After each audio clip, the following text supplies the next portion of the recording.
So, there's this discussion going on in the zombies community right now about paid DLC versus free DLC, where people are arguing that the free maps are better than the paid ones of the past, because of the business model and also because it doesn't split the player base.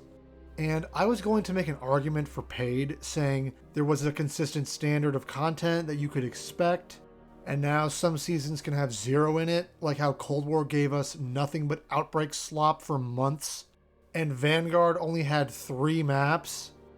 But I gave it some thought, and I realized that the whole argument for free DLC is coming from a good faith place.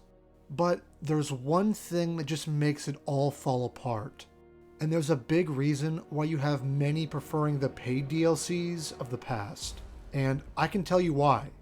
Because it's actually a very simple reason. Do you know why players don't like the free DLC model? It's not because of the system itself. It's the content in that system. This is the truth. This is the reality.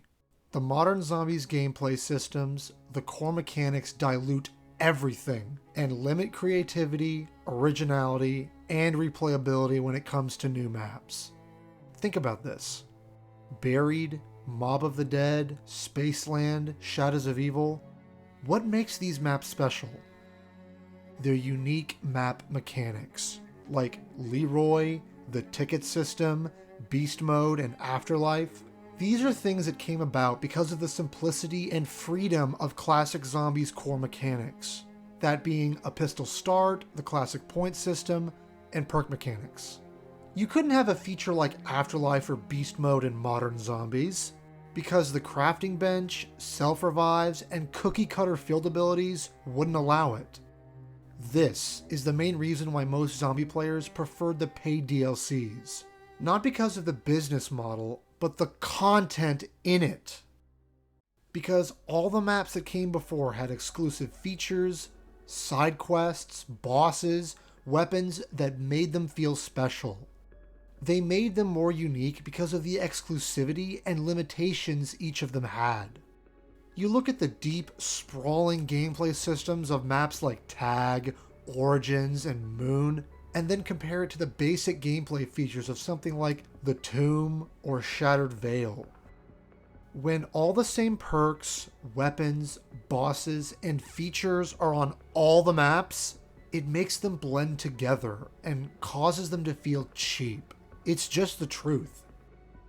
It's not the fact that they're free DLC that's the problem. It's because they're bad DLC. They aren't memorable. They aren't special. And that's entirely because of these Cold War mechanics that have been reused over and over and over and over again.